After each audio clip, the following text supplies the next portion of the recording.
The autumn wind swept through Seattle's streets with unusual cruelty that October morning. Natalie Brooks stood outside Harborview Medical Center, her fingers numb despite being tucked inside her jacket pockets. The building loomed before her, like a fortress made of glass and steel, reflecting clouds that seemed to mirror the weight pressing down on her chest. She had been awake for 3 nights straight. Her mother, Catherine Brooks, had collapsed during her morning piano lesson at the community center.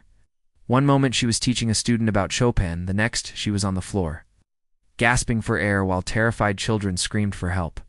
The emergency room doors slid open with a mechanical whisper. A doctor emerged, his expression carefully neutral in that way medical professionals perfected after years of delivering difficult news. His name tag read Dr. Wesley Grant. "It's Brooks," he said gently. "Your mother is stable now. You managed to get her heart rhythm under control." Natalie felt her knees weaken with relief. She pressed a hand against the cold wall to steady herself. However, Dr. Grant continued, his voice dropping. "Catherine has severe mitral valve disease. She needs surgery soon, within the next 2 months at most. Without it, another episode could be fatal." He handed her a folder. Natalie opened it with trembling fingers. The estimate sheet inside might as well have been written in a foreign language. The numbers blurred together, but one figure stood out with brutal clarity. $200,000? Her voice came out as barely a whisper. "I'll find a way." Dr. Grant touched her shoulder briefly. "The cardiac care coordinator will contact you about payment options. You can see your mother now, room 412. Natalie walked through corridors that smelled of antiseptic and floor wax. Her mind raced through impossible calculations. Her savings account held maybe $3,000. Her credit cards were nearly maxed from her mother's previous medical bills. The small art gallery where she worked paid enough to cover rent and groceries. Nothing more. Catherine looked small in the hospital bed, her one strong hands resting limply on the white sheets. At 58, she still had the graceful posture of the concert pianist she'd once dreamed of becoming. Life had other plans. After Natalie's father died in a construction accident 15 years ago, Catherine had worked 3 jobs to raise her daughter alone. "Mom," Natalie whispered, pulling a chair close. Catherine's eyes fluttered open. "Oh, sweetheart. You look exhausted." "I'm fine. How are you feeling?" "Like I've been hit by a truck."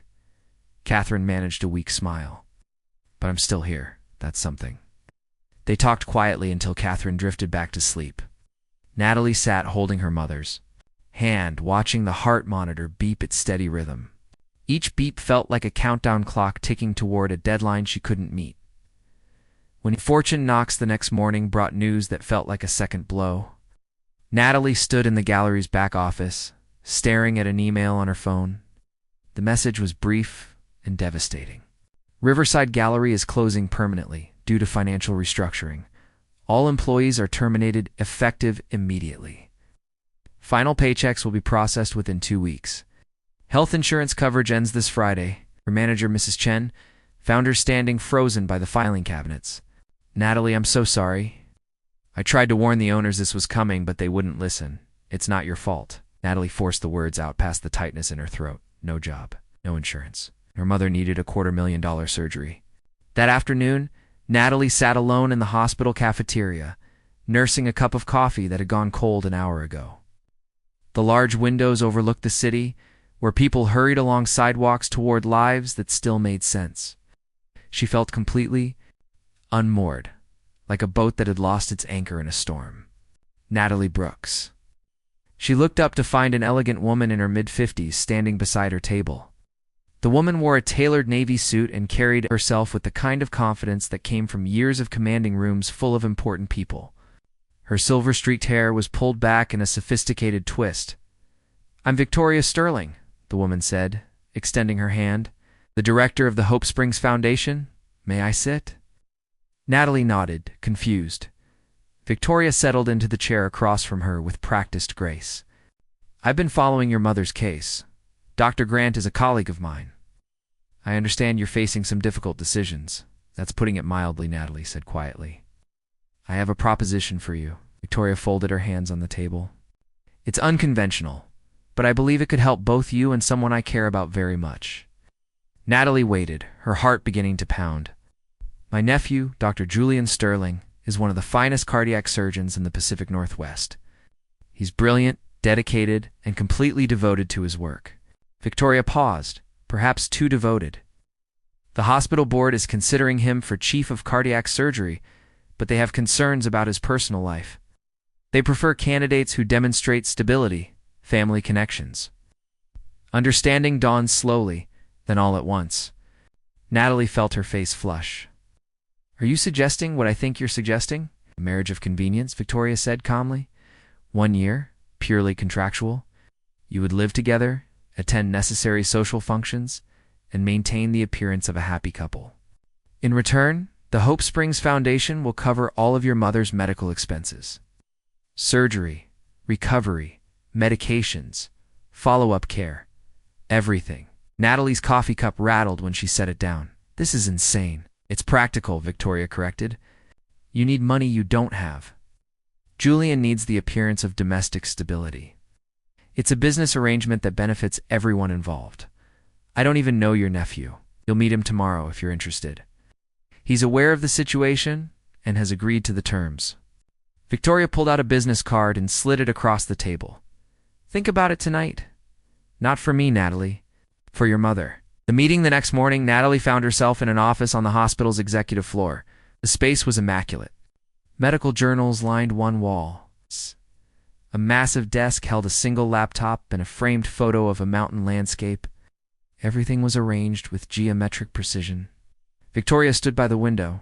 He'll be here in a moment. He's just finishing rounds.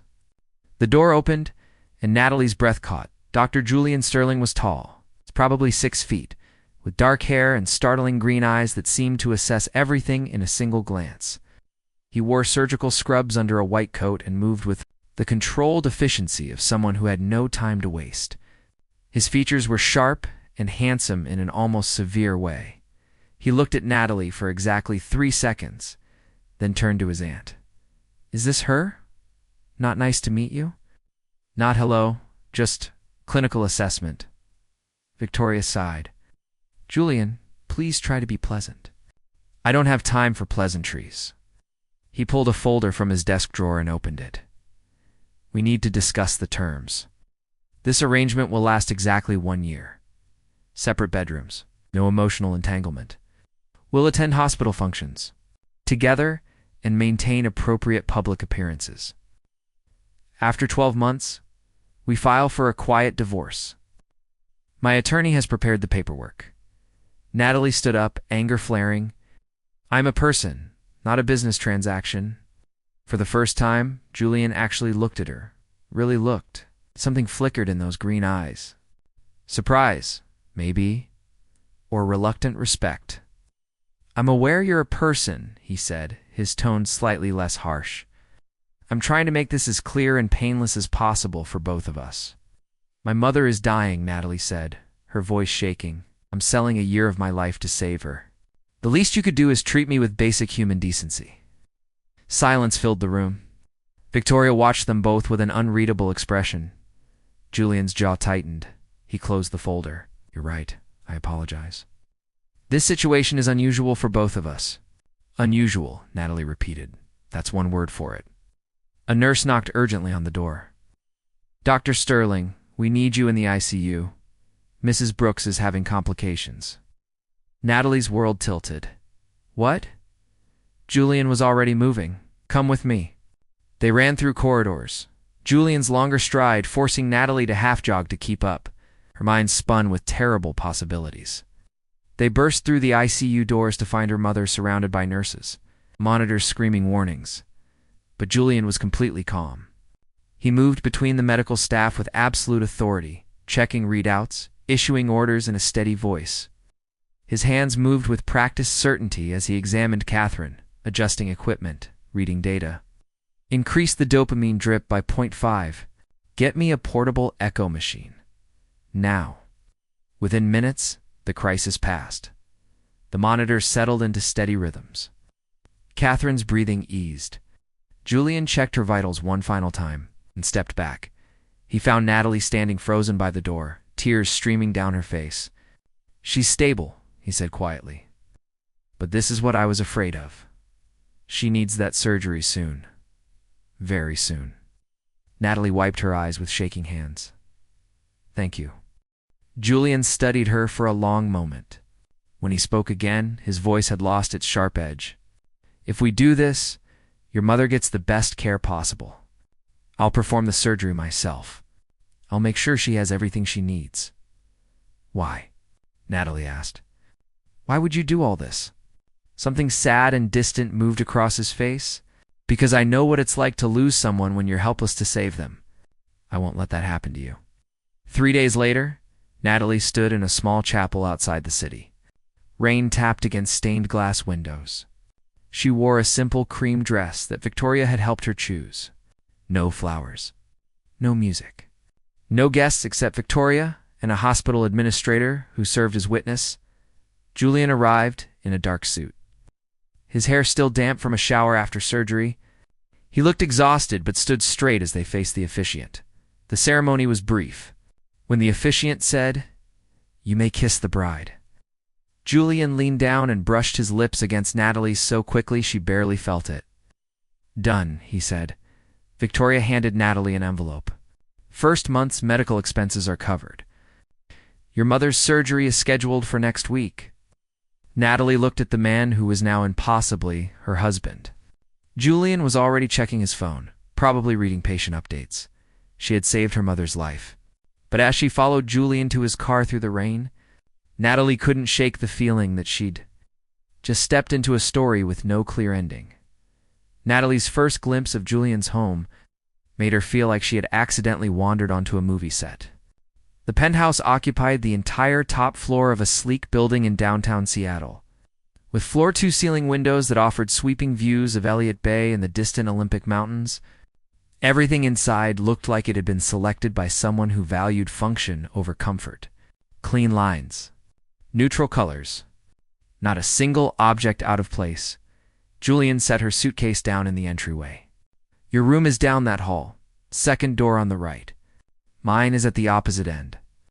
The study is off limits unless I invite you in. Kitchen is communal, though I'm rarely here for meals. He spoke like he was giving a hospital tour to a new intern. Professional, detached, completely impersonal. Where's the warmth and charm? Natalie asked, unable to stop herself. Did you have it surgically removed? Julian turned to look at her, one eyebrow raised. Sarcasm. Interesting choice for day one. I cope with humor when I'm terrified, she admitted. His expression softened almost imperceptibly. You don't need to be terrified. I'm not going to hurt you. We'll stay out of each other's way. This will be easier than you think. But as Julian disappeared into his study and closed the door firmly behind him, Natalie wondered if anything about this situation would ever be easy. Her bedroom was beautiful in an impersonal hotel kind of way. A queen bed with white linens, a dresser, a chair by the window, no photographs, no personal touches. It felt like a very expensive waiting room.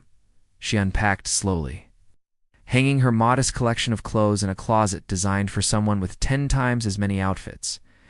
When she finished, she sat on the bed and finally allowed herself to feel the full weight of what she had done. She had married a complete stranger. She was living in his home. For the next 12 months, this cold, pristine apartment would be her cage. Her phone buzzed with a text from Owen, her childhood best friend. Owen, how's married life?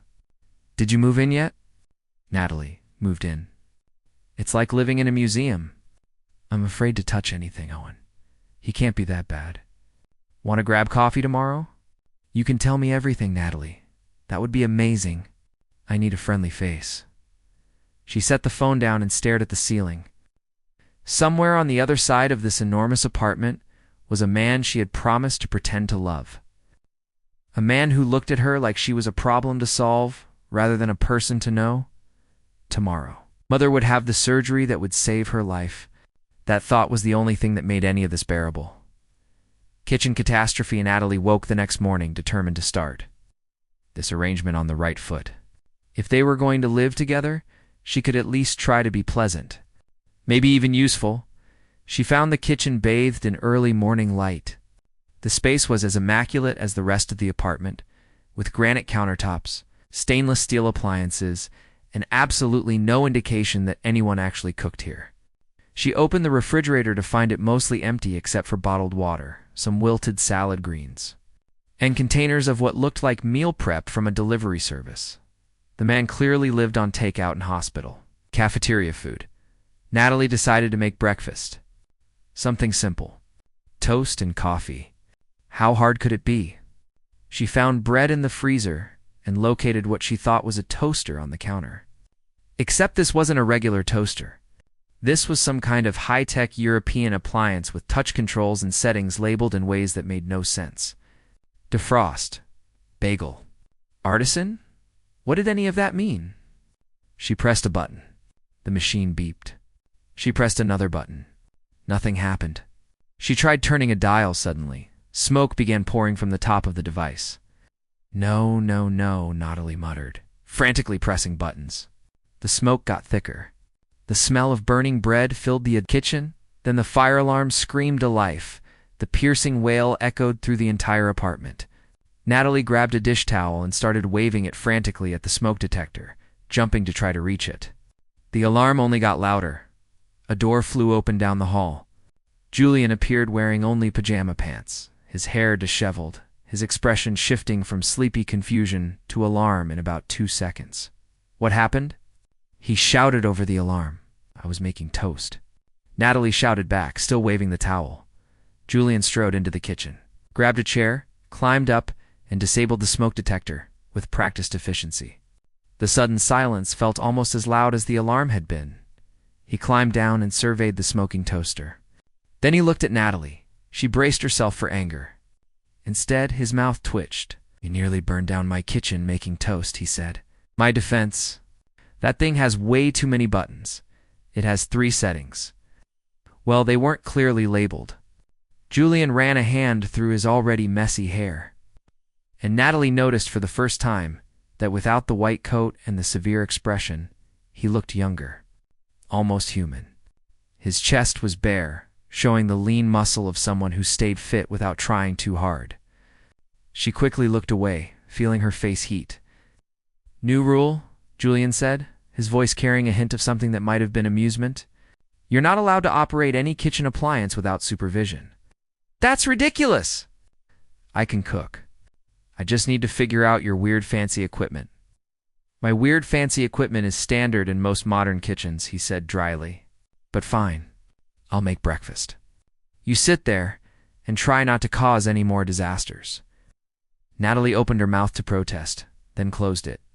She sat on one of the bar stools and watched as Julian moved through the kitchen with the same efficient grace he probably used in operating rooms. He made scrambled eggs, toast from a regular toaster he pulled from a cabinet, and coffee that smelled infinitely better than anything she could have managed. He slid a plate across the counter to her. Thank you, she said quietly. They ate in silence for a few minutes. Then Julian said, Your mother's surgery is scheduled for 2 this afternoon. I'll be performing it myself, along with Dr. Grant and my surgical team. Natalie's fork froze halfway to her mouth. You're doing the surgery? I'm the best cardiac surgeon in this hospital, he said without arrogance, just stating fact. She'll be in good hands. I know, Natalie set her fork down.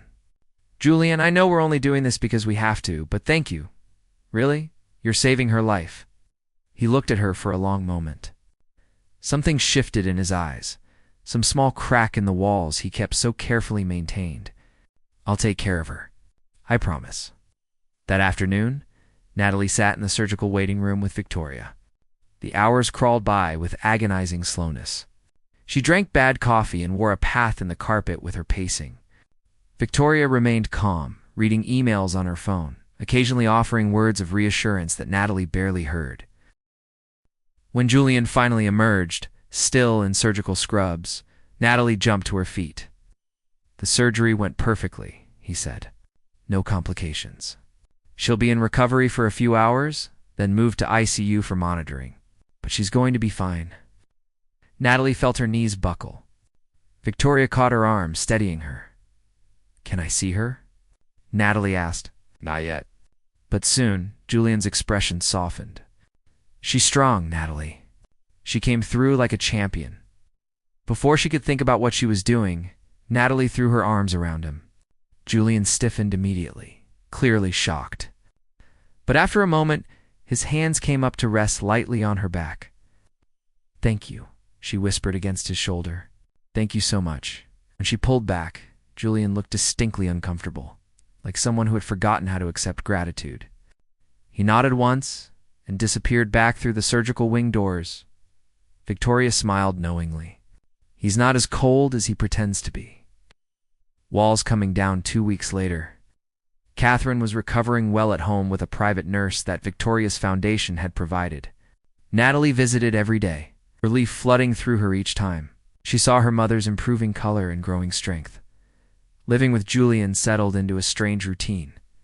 They were like two ghosts haunting the same space, crossing paths at odd hours. He left before dawn most days.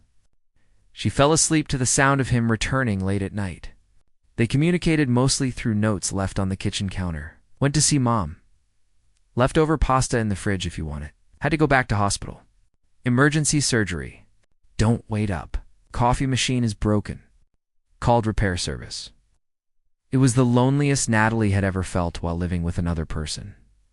One evening, she was curled up on the couch, reading when Julian came home earlier than usual. He looked exhausted, his shoulders tight with tension. He started to head toward his room, then paused. He asked, nodding at her mug. "Yes, want some?" He hesitated, then nodded. "Actually, that sounds good." Natalie made him a mug, and to her surprise, Julian sat down on the opposite end of the couch. They sat in silence for a while, the city lights twinkling through the massive windows. "Rough day?" Natalie asked. "Lost a patient." His voice was flat. 19-year-old kid? Motorcycle accident. We did everything right. But sometimes everything right isn't enough. I'm sorry. It's part of the job. But the way he gripped his mug suggested it never got easier. "You don't have to pretend it doesn't hurt," Natalie said softly. "Not with me." Julian turned to look at her, really look at her, for maybe the first time since their wedding. "Why do you care?" "This is just a business arrangement, remember? Because you're human. And you just saved my mother's life. The least I can do is acknowledge that your job is impossibly hard." Something in his expression cracked open. "My father died when I was 12. Massive heart attack. I watched him collapse in our living room. I tried to do CPR like I'd seen on TV, but I was just a kid. I had no idea what I was doing. He died before the ambulance arrived." Natalie set her mug down, giving him her full attention. "My mother blamed herself," Julian continued, staring into his hot chocolate. "She spiraled into depression. Stopped eating. Stopped sleeping. Eventually, she couldn't take care of me anymore. My Aunt Victoria took me in. I decided that day that I would never be helpless again. That I would learn how to save people." "That's why you became a surgeon," Natalie said. He nodded. "But every time I lose someone, I'm 12 years old again, unable to help. It never stops feeling like failure." Natalie moved closer on the couch. "You save far more people than you lose. My mother is alive because of you.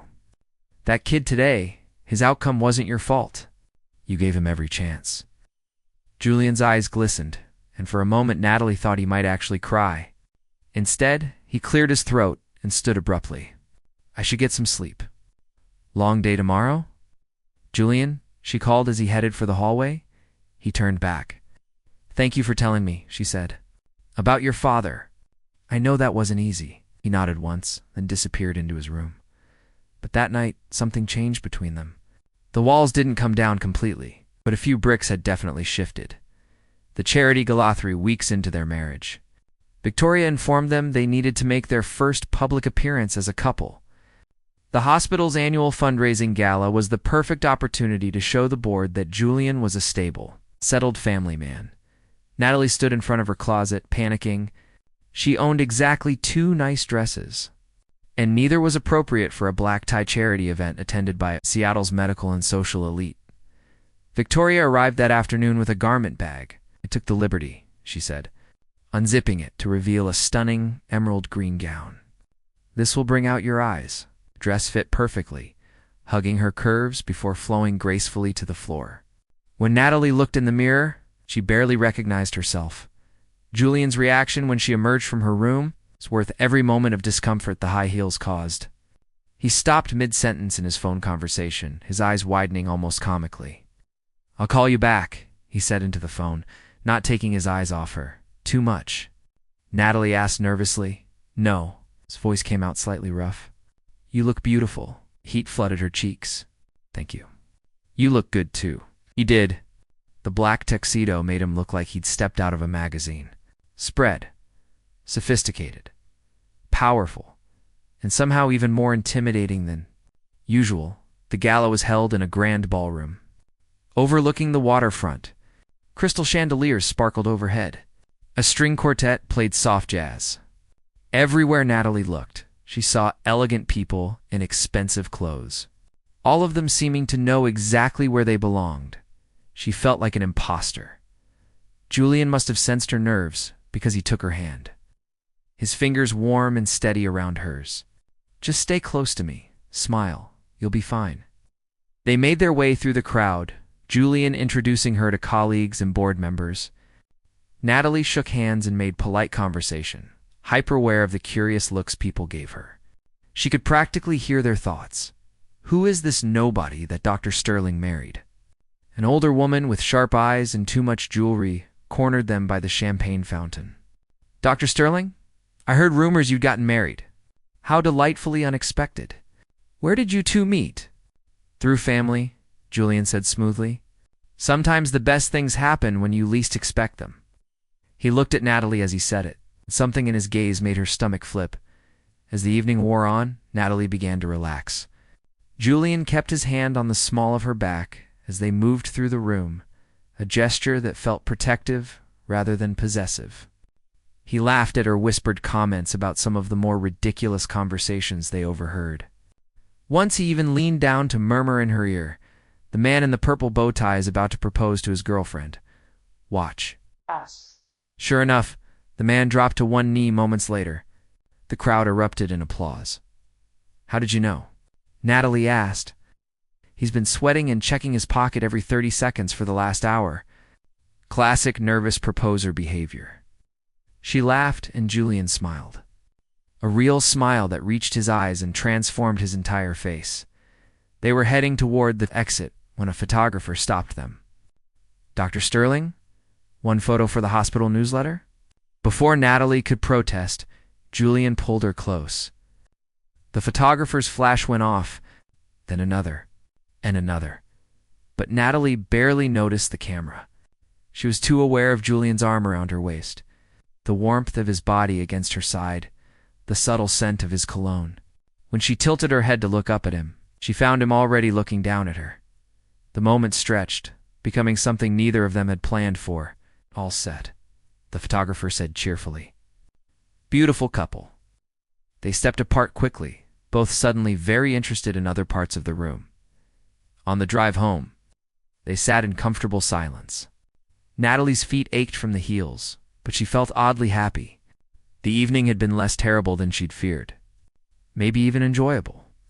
"You did well tonight," Julian said, as they rode the elevator up to the penthouse. "Thanks."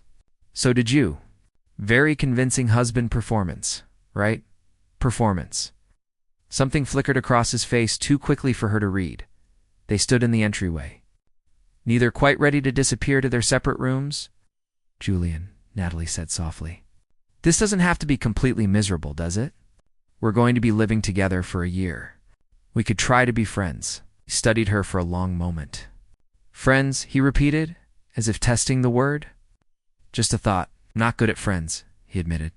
"I'm much better at keeping people at a distance, I noticed." She smiled. "But maybe you could try, for the sake of household peace?" The corner of his mouth lifted. "Fine. Friends. But if you burn down my kitchen again, the deal is off." Natalie laughed and held out her hand. "Deal." He shook it, his grip firm and warm. They stood there holding hands for a beat longer than necessary. Both suddenly aware of how close they were standing, Julian cleared his throat and stepped back. "Good night, Natalie. Good night." As she got ready for bed, Natalie caught herself smiling at her reflection. Something was shifting between them, slow and subtle as melting ice. She told herself not to read too much into it. This was still temporary. Still a business arrangement. But when she finally fell asleep, she dreamed of green eyes and a smile that had felt dangerously real. Spring arrived in Seattle with unexpected warmth, bringing cherry blossoms and longer days that made the city feel almost optimistic. Natalie had been living with Julian for nearly 3 months, and their awkward cohabitation had evolved into something surprisingly comfortable. They had breakfast together most mornings now. Julian had taught her how to use the complicated coffee machine without causing disasters. She had introduced him to the concept of watching movies that weren't documentaries about surgical techniques. They were becoming friends. Real friends. And that terrified Natalie more than she wanted to admit, because somewhere along the way, her feelings had started shifting into dangerous territory. She noticed the way. Julian's hair fell across his forehead when he was concentrating. The rare, genuine laughs she could occasionally coax out of him. The gentleness in his hands when he checked on her mother during follow-up appointments. The way he always made sure there was her favorite tea in the cupboard, even though he never drank it himself. Small things. Devastating things. One Tuesday evening, Natalie was getting ready to meet Owen for dinner. She had pulled on jeans and a soft blue sweater, letting her hair fall loose around her shoulders. When she emerged from her room, Julian was in the kitchen making his usual post-work protein shake. He looked up, and his expression shifted almost imperceptibly. Going somewhere? Meeting Owen for dinner. You remember my friend from childhood? I told you about him, the architect. Julian's tone was carefully neutral, but something flickered in his eyes. Yes. We're trying this new Italian place downtown. Should be fun. Julian set his protein shaker down with slightly more force than necessary. Have a good time? Thanks. There's leftover chicken in the fridge if you want it. Natalie grabbed her jacket and purse but paused at the door. Julian was staring at his phone with unusual intensity, his jaw tight. You okay? She asked. Perfect. Why wouldn't I be? She almost laughed at how unconvincing he sounded, but decided to let it go. Okay, I'll see you later. The dinner with Owen was lovely. They caught up on his latest projects and her mother's continued recovery. Owen was easy to talk to. Familiar and comfortable in a way that made Natalie realize how much she'd missed having someone in her life who had known her before everything got complicated. So how's the husband? Owen asked over tiramisu. Still treating you like a surgical resident? Natalie smiled. He's actually been really nice lately. We're getting along better than I expected. Nice how? Owen raised an eyebrow. Are we talking polite roommate, nice, or something more interesting? We're friends, Natalie said, but even she heard the uncertainty in her voice. Owen studied her carefully. Nat, you're catching feelings for him? I am not. You absolutely are. I've known you since we were 8 years old. I can tell when you're lying. Natalie sighed and pushed her dessert around with her fork. It doesn't matter anyway. This is temporary. In 9 months, we'll divorce and go our separate ways. Getting attached would be stupid. The heart doesn't really care about smart planning, Owen said gently. She knew he was right. But admitting it felt too dangerous. When Natalie returned to the penthouse around 9:30, she found Julian sitting on the couch in the dark, the city lights providing the only illumination. He was still in his work clothes, tie loosened, looking broodingly handsome in a way that absolutely wasn't fair. Hey, she said, flipping on a lamp. Why are you sitting in the dark like a vampire? How was dinner? He didn't answer her question. Good. Owen says hi. She set her purse down and kicked off her shoes. Did you eat? Not hungry? Natalie frowned. Julian was always hungry after work. Are you feeling okay? I'm fine. He stood abruptly. I have paperwork to finish. He started toward his study, but Natalie caught his arm. Julian, what's wrong? Nothing is wrong. You're being weird. He turned to face her, and the look in his eyes made her breath catch. There was something raw there, something vulnerable and frustrated all at once. How long have you known him? He asked Owen. Since elementary school. Why? And you've never dated? Natalie blinked, confused by the direction of this conversation. No. He's like a brother to me. Julian, what is this about? Nothing. But his jaw was tight and he wouldn't quite meet her eyes. It's none of my business who you have dinner with. Understanding dawned slowly. Are you jealous? Don't be ridiculous. You are. Despite the tension, Natalie felt a smile tugging at her lips. Dr. Julian Sterling is jealous. I'm not jealous, he said, but his ears had turned slightly red. I just think it's inappropriate for a married woman to be going out alone with other men. We're not really married, Natalie pointed out. Something flashed across his face. Pain, maybe. Or disappointment. Right, of course. This is all just pretend. He pulled his arm from her grasp and headed for his study. The door closed with a decisive click. Natalie stood in the living room, her heart pounding. Julian had been jealous. Genuinely, obviously jealous. Which meant he felt something. Something beyond friendship. Something that matched the confusing tangle of emotions in her own chest. She walked to his study door and knocked softly. Julian? No response. I know you can hear me. Owen is just a friend. There's nothing romantic between us. There never has been. Silence. And you're right, she continued, pressing her palm against the cool wood of the door. We're not really married, but sometimes it feels real, at least to me. She waited, but he didn't open the door. After a long moment, she went to her room, wondering if she had just made a terrible mistake by admitting the truth. Storm and confession, the tension between them over the next few days was unbearable. Julian left earlier and came home later. They exchanged polite good mornings and good nights, but the easy warmth that had been building between them had frozen over. Natalie threw herself into visiting her mother, who was now strong enough to take short walks and had even started teaching piano again, just a few students at a time. Catherine noticed immediately that something was wrong. You look miserable, her mother said one afternoon over tea. I'm fine. Natalie Grace Brooks, I have known you for 26 years. Try again, Natalie sighed. It's complicated, is it, Julian? Mom, ... Sweetheart, I know this marriage started as an arrangement. Victoria explained everything. Catherine reached across to squeeze her daughter's hand. But I've seen the way that man looks at you when he thinks no one is watching. And I've seen the way you light up when he walks into a room. Doesn't matter. This was never supposed to be real. Says who? Catherine smiled. Life has a way of surprising us. Sometimes the best things are the ones we never planned for. That evening, dark clouds rolled over Seattle, bringing the kind of spring storm that turned the sky purple and made the whole city smell like rain and wet pavement. Natalie stood by the windows, watching lightning fork across the sky, wrapped in an oversized cardigan, trying not to think about the man somewhere in this apartment, who was doing an excellent job of avoiding her. She heard his study door open. Footsteps in the hallway. She turned to find Julian standing at the edge of the living room, still in his scrubs from work, his hair damp from the rain.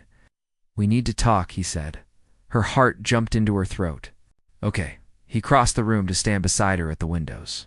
For a long moment, they both just watched the storm.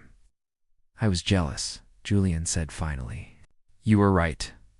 I hated the thought of you having dinner with another man, laughing with him, being close to him. It made me want to punch something, which is completely irrational because you're not actually mine. Tully's pulse raced. Julian, ... Let me finish. He turned to face her fully.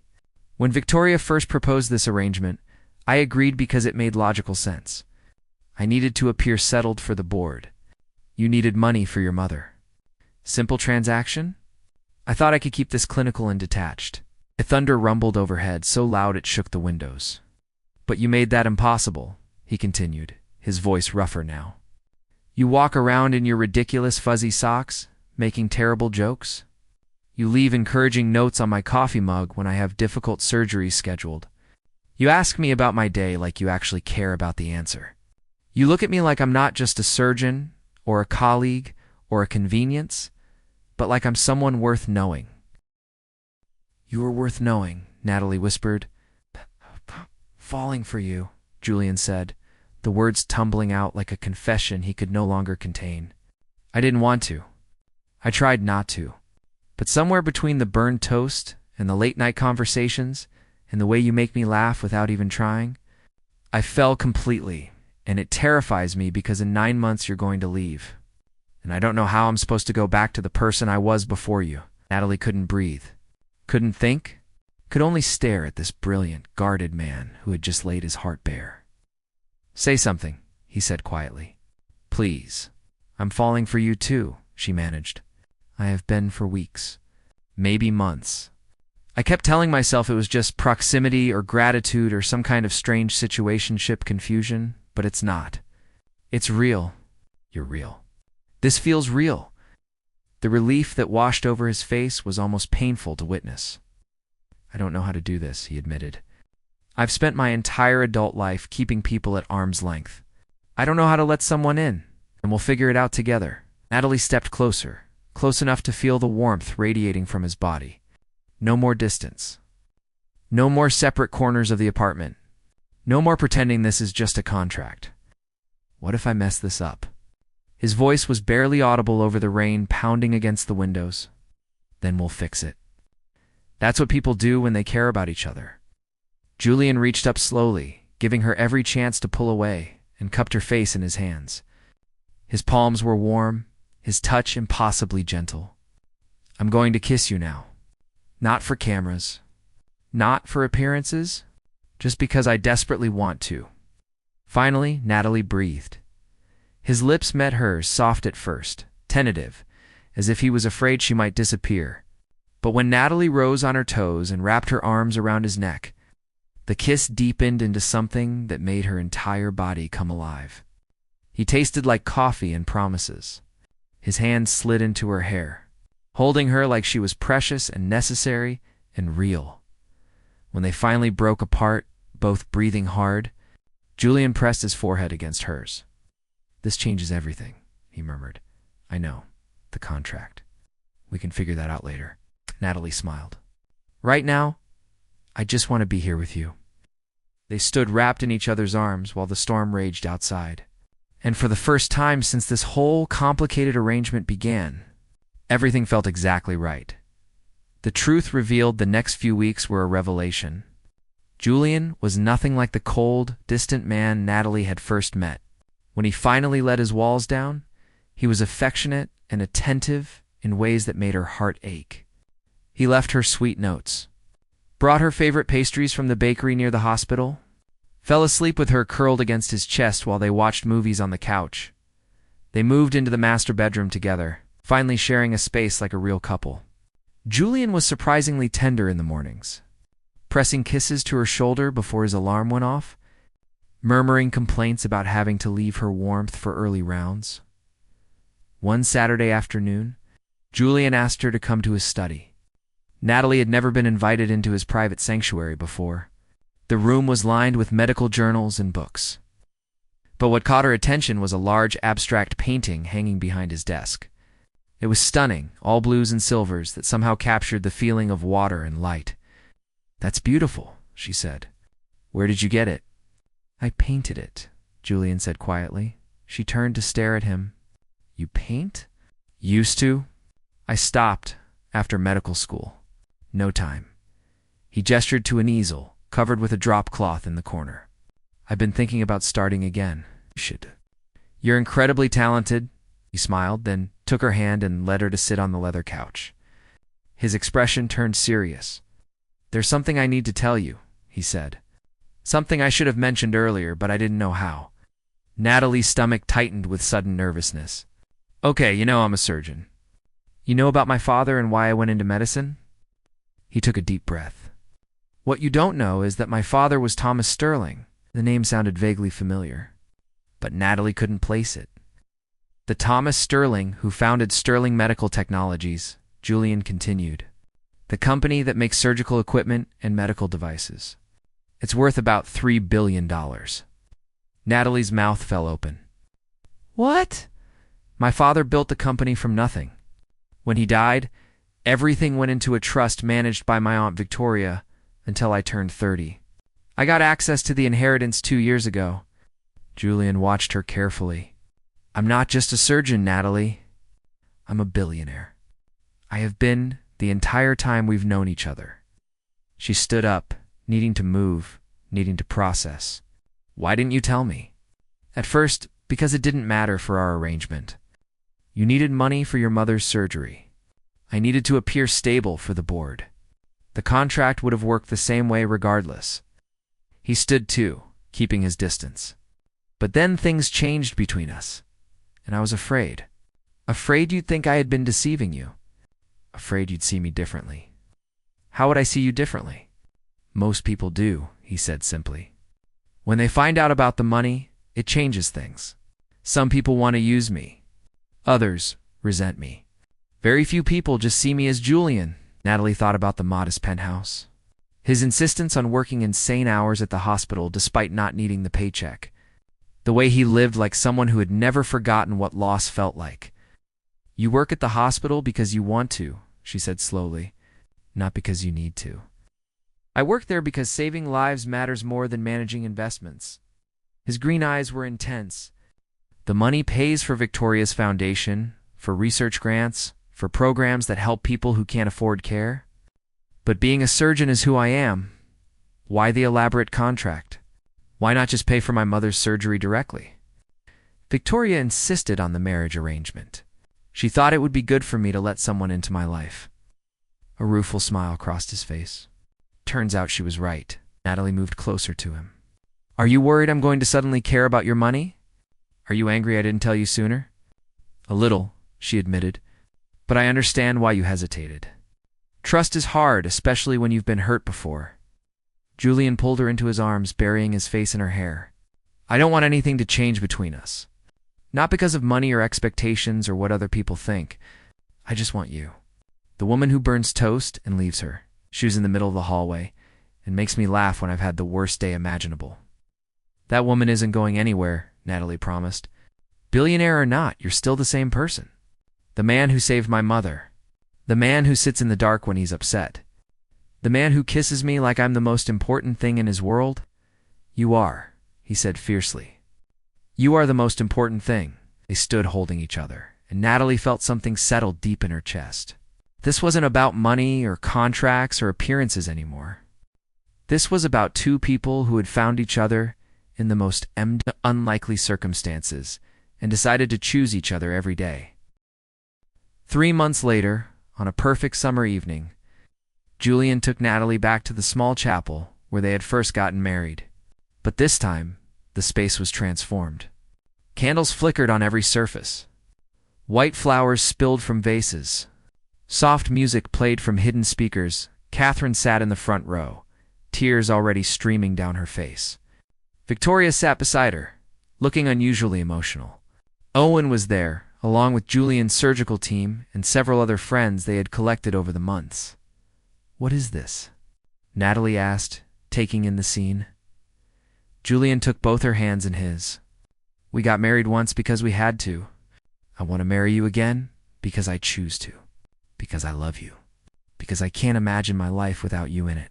Natalie's eyes filled with tears. Julian, ... Our contract expires in 3 months, he continued. But I don't want you to stay because of paperwork or obligation. I want you to stay because this is real. Because you love me too. Because we're choosing each other. I do love you, she said, her voice breaking. So much it scares me sometimes. Then marry me again. For real this time. Forever this time. Pulled a small velvet box from his pocket and opened it to reveal a stunning ring. A simple band with a perfect diamond that caught the candlelight and sparkled like captured stars. Natalie laughed through her tears. We're already married. Technically. But I never got to propose properly. I never got to tell you in front of the people who matter that you're the most extraordinary person I've ever met. That you changed my life. That I want to spend every day trying to deserve you. You already deserve me, she whispered. And yes, I'll marry you. Again. Forever. The small ceremony was nothing like their first wedding. This time there was laughter and tears and joy. This time, when the officiant pronounced them husband and wife, Julian kissed her deeply, thoroughly, like he never wanted to stop. This time, their friends cheered and threw flower petals that got stuck in Natalie's hair at the reception afterward. Held in a garden overlooking the water, Catherine pulled her daughter aside. "I knew it," she said, smiling. "From the moment I woke up from surgery and saw the way he looked at you, I knew this would turn into something real." "He saved your life," Natalie said. "No, sweetheart. You saved each other." Later that night, back in the penthouse that had become their home, Julian and Natalie stood on the balcony watching the city lights sparkle below. "Do you ever think about how this started?" Natalie asked, leaning back against his chest. "How Victoria basically arranged our marriage like we were in some kind of historical drama?" "I think about it all the time." Julian wrapped his arms around her waist. "And every time I'm grateful. For the circumstances that brought you into my life, for your mother's illness, as terrible as that sounds, for Victoria's scheming. For every moment that led to this one, I'm grateful too." Natalie turned in his arms to face him. "For the impossible choice that turned out to be the best decision I ever made. We should send Victoria a thank you card. We absolutely should not. Her ego is already insufferable." Julian laughed, the sound rich and genuine and full of the happiness he had learned to embrace. He kissed her forehead, her cheeks, finally her lips. "I love you, Mrs. Sterling," he murmured. "I love you too, Dr. Sterling." They stood wrapped in each other's arms while the city breathed and lived around them. Two people who had started as strangers bound by necessity and had chosen to become partners bound by love. The contract that brought them together had expired. But the promises they made tonight, the vows spoken freely with full hearts, those would last a lifetime. Sometimes the best love stories begin with impossible choices. Sometimes they start with carefully maintained distance and walls built to keep the world out.